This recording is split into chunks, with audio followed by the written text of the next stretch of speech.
welcome to the LifePro podcast. Today I have the privilege of having Barry Bridges, who is a sleep specialist. You know, I spent a lot of time thinking about four fundamental things in my life. My diet, my nutrition, my exercise, water intake, and sleep. And sleep, I think, is a foundation of all of our lives. And I spent a lot of time thinking about, what's the difference between, quality sleep and length of sleep. And I think that Barry here has a lot of answers for us. So Barry, it's a privilege to have you on the show. I've known you for a little bit and honored to have you here. So why don't you start out, tell us a little bit more about yourself, about your journey and what led you to the world of sleep. Cool. Thanks, Amit, for letting me be on your podcast show. And yeah, we known each other, I think, for probably a year and a half, maybe 2 years during COVID. I think we met during the pandemic. I think everybody met a lot of people during the pandemic, especially online.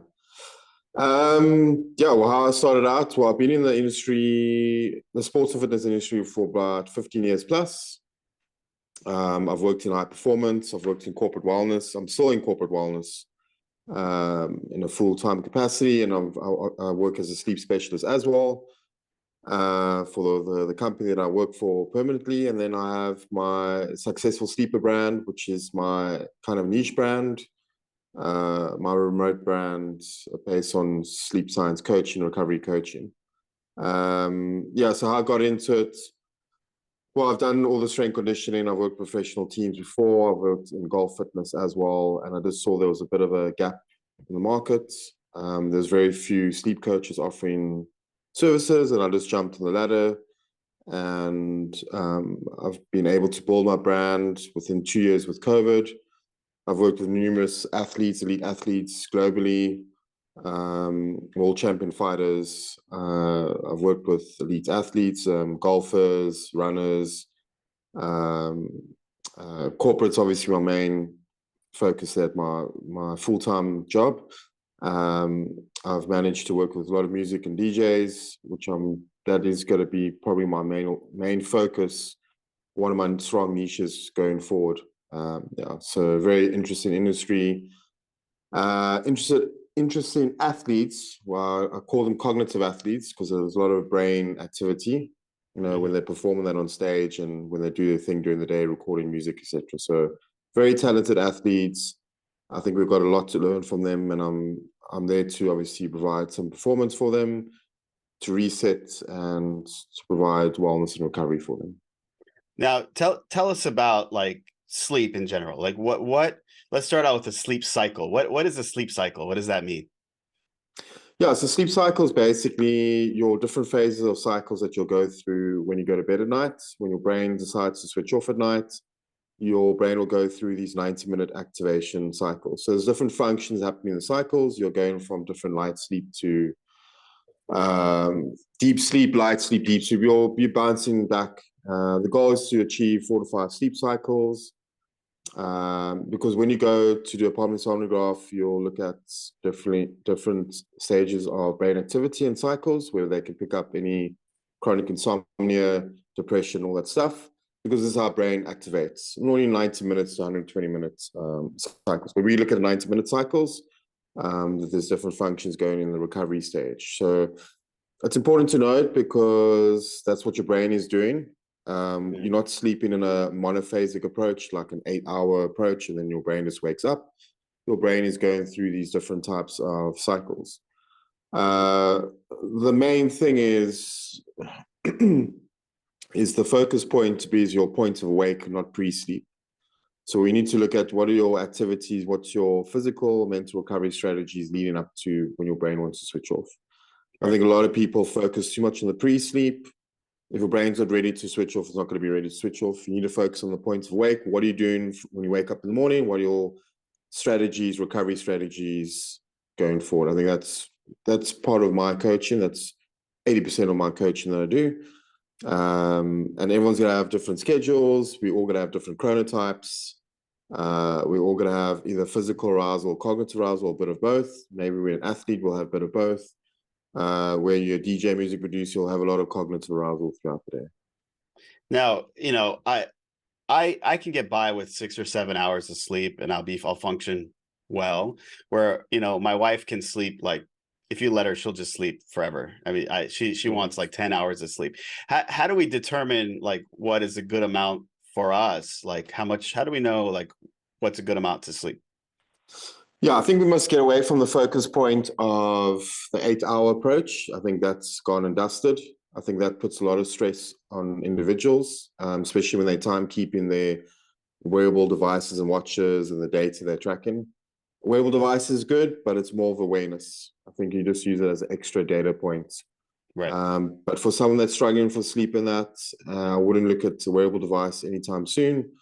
I would definitely recommend that you work with a sleep specialist or sleep coach before you start tracking data, etc. Because it becomes stressful. There's a condition called orthoinsomnia Mm. where we become too fixated with data, and there's so much data and tracking going on. We want to get the brain away from cognitive arousal as much as possible, especially in the evening. So Uh, so what you're saying yeah, is it's not how much you sleep, it's the quality of your sleep. It's more important. yeah, definitely quality. I think different chronotypes will have different needs of sleep. You'll find I think morning chronotypes, what I've experienced, they don't need so much sleep hours compared to an evening chronotype. Mm-hmm. The evening chronotype is always playing catch up because of their bad habits. They're always struggling to get that sleep hours going in. So there'll be long-term sleepers, which I define rather than short-term sleepers with different chronotypes. But then again, they all got different schedules. You'll normally find evening chronotypes have a lag in all their day-to-day activities, and this is where we need to reset their behaviors and their mental recovery strategies. I find I work a lot of evening chronotypes compared to morning chronotypes. Morning chronotypes are quite easy to fix. They just have a little bit of a hiccup after lunchtime where they're going a little bit of an energy dip from a high energy state, and they just need to redefine their strategy approach. Where evening chronotypes, they're skipping breakfast, they're not exercising, they're eating late at night, all those characters. And people listening to this can probably relate and Yeah. identify now what chronotype they are. Is Yeah, morning chronotype synonymous with being a morning person, or how do you determine what's your chronotype?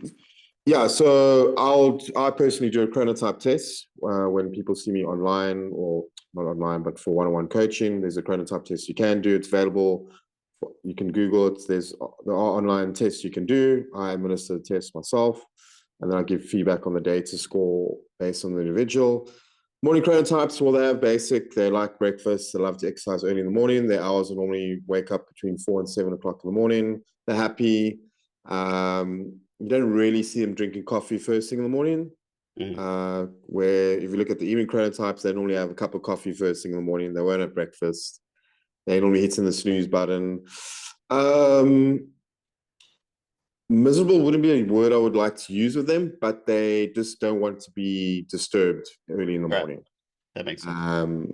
Yeah, because they're tired. They didn't obviously catch up. They didn't have a good sleep prior to the evening. They went to bed late. They have late habits. They normally try to push all their meals into the evening. They normally skip meals as well. So those are some of the characteristics we're Yeah. looking at.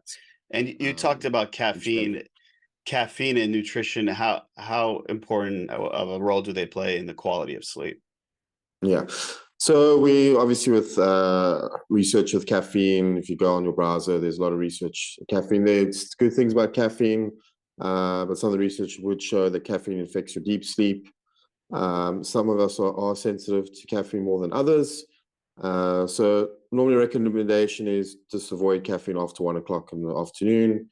Try get your caffeine at least 90 minutes post-wake. So when you wake up in the morning, rather have it 90 minutes afterwards, not straight away. Where evening chronotypes, because they lack that energy in the morning and they have to work a morning shift, they're going to crave sugar and caffeine. So again, we have to backtrack. What is an evening chronotype? Yeah. What are the mental and physical recovery strategies with their work schedule? That's the only way we're going to fix the quality of sleep in that.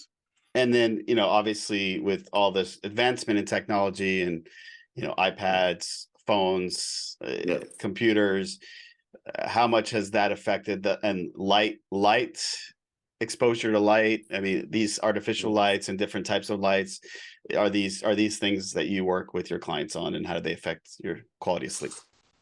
Yeah, well, I don't think the cell phones that have any effect, like the blue lights. I think we need to get rid of that because there is research available that there's not enough light coming from a cell phone or devices in the evening that's going to disrupt sleep.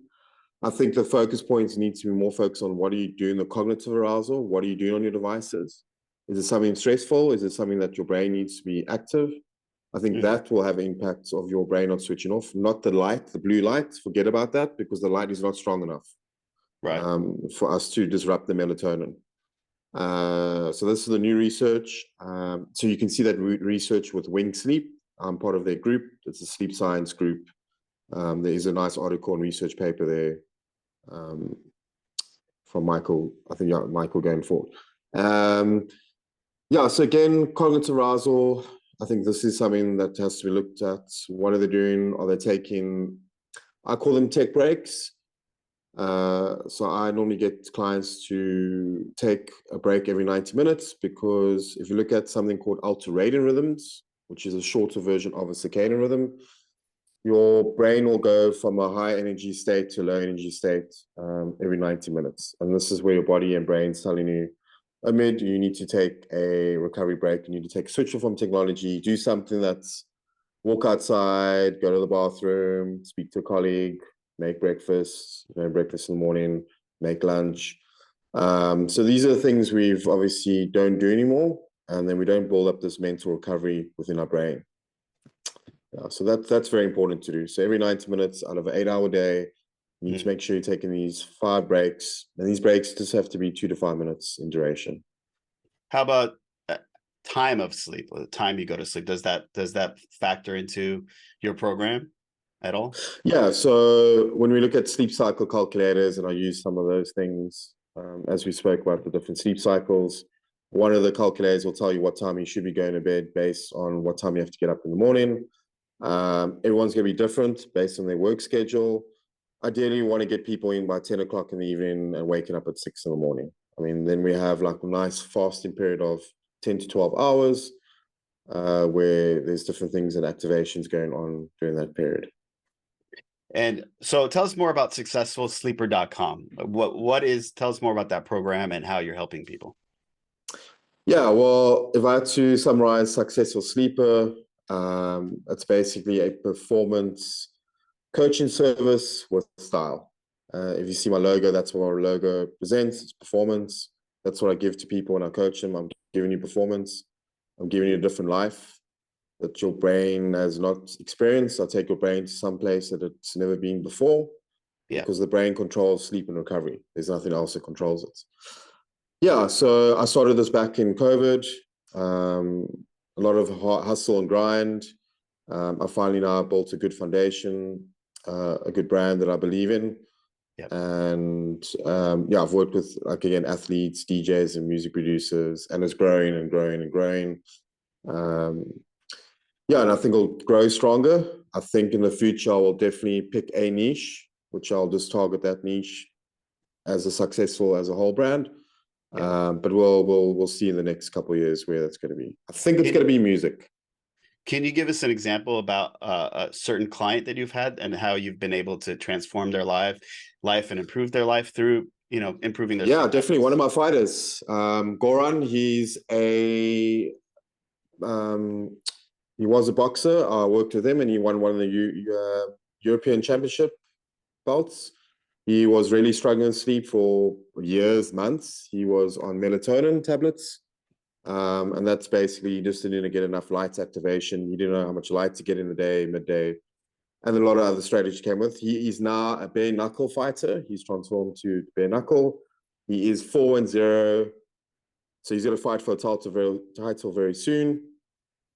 Many other fighters I've worked with, but that's one guy you can say he's up in the ranks. Yeah, he's from Yeah. Macedonia, and yeah, So I on know his way to a championship belt. I know quite a few people that take melatonin to improve their Mm. sleep. Is that something you're against, or what is your thoughts on melatonin pills? Well, I think they're taking it because their brain just doesn't want to switch off, and their brain's not creating melatonin. And if we know the science of sunlight and the importance of it, we just need to get the sunlight improved because the sunlight builds melatonin from the Right. point of wake when you get in the morning, as you go, you get active, and then your brain, and you get well, basically what you need is a certain amount of lux. So lux is your light intensity. And the way you can measure lux is simply downloading the device on your mobile device through Android or iPhone. And the lux will tell you when you go outside what is the measurements. And those measurements morning you need 1,000 for the brain and body to wake up and produce serotonin. You need another dosage outside when you step outside, and that will need 10,000. So you basically need 10,000 lux throughout the day, which is quite difficult for people to get. And taking vitamin D supplements does not take care of that? I think there's benefit for taking vitamin D for other benefits besides producing serotonin, but you're still going to need direct sunlight. That's still going to be the best. That's your game changer. If there's one thing that you'd want people to take away from this, one thing you want to teach the world, what would it be? Don't stress about sleep. Don't stress. Let it be a natural process. Let it happen. Let it happen. It'll happen if it wants to happen. Focus more on your points of wake. What are you doing during the day? How can you build up better mental, physical recovery strategies based on your personal chronotype linked to your work schedule? So you would say maybe the last hour before you to sleep is important for you to wind down and go through a routine that helps you kind of calm the mind? Or is it a whole process throughout the day? I think your brain won't want to wind down if your recovery during the day is not good. So if you have a good recovery strategy during the day, your wind down period will be easier for your brain to switch off. If you don't have a good recovery strategy during the day, you're not eating well, not exercising, there's no movement, you're not taking your mental technology breaks, you're not getting enough sunlight, you're going to find it very difficult for the brain to switch off in the evening. How about water intake? Does that affect your quality of sleep in any way? Yeah, so you do need a certain amount of hydration. Try not to have hydration after a certain point of time. Anything, I think, after 7 or 8 o'clock, you need to cut off hydration. You should be building up your hydration first thing in the morning when you wake up to get the metabolic rate active. Yeah. So I'm 45 years old, and a lot of people my age wake up early in the morning to go to the restroom. Obviously that affects your sleep, right? Yeah. So there's many reasons for that. There's liquid overtake, maybe caffeine over time. You drank caffeine late at night. Those all factors will depend on your eating. Maybe having too much salt or something like that. That's causing you to obviously hydrate. So teas as well can cause that. So there's many factors. That's when you look at the sleep hygiene. But again, we need to look at points of wake, which is super important.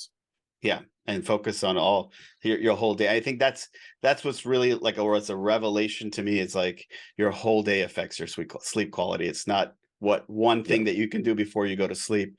It's just taking care of the whole package, right? After you wake up to the whole process, taking tech breaks and doing all those things to improve your days so you can sleep better at night. Tell us more about your program and how somebody can join. Like, do they go on your website and they sign up, or how does that process work? Yeah, so first of all, you can view me on Instagram. I do not have 1 million followers. I don't intend to.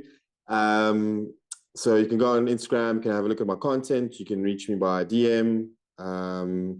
Normally people get me through my website, info@successfulsleep.com or barry@successfulsleep.com. There is a free resource page at the moment available. So there's a sleep hygiene, sleep recovery program, which is 4-page PDF. And there is a cognitive fitness plan for the DJs and music producers. And that cognitive fitness plan is towards their performance anxiety before they get on stage. That helps them to have a pre-warm-up before they go on stage to perform, which will help with their stress. Great. So I asked this question to all my guests, and I believe in the power of reading. And I think that taking somebody's life experience and being able to absorb that knowledge is very powerful. So if there's one book that you think everybody should read, what would that be? Nick Littlehale's Sleep. All right. Sounds good. I've met Nick in person a couple of years back. Shout out to Nick. He's one of the world-renowned sleep coaches. Yeah, respect. And what was your biggest takeaway from his book? Well, the 90-minute cycles, the recovery strategies. Forget about the 8-hour myth. There's a lot of practical insights in his book, and that's I've used. He's been part of my. Was one of my lecturers in my courses. So information IP just gets transferred, and you just put in another like word content that applies to everybody. That's amazing. Well, I really enjoyed our talk today, Barry. I admire what you do, and I know my wife admires her sleep, so she'd be very interested in listening to this podcast. And I hope that you help grow your message and your brand, and the world kind of listens and absorbs all of the great knowledge that you have. So I thank you very much for being on the show.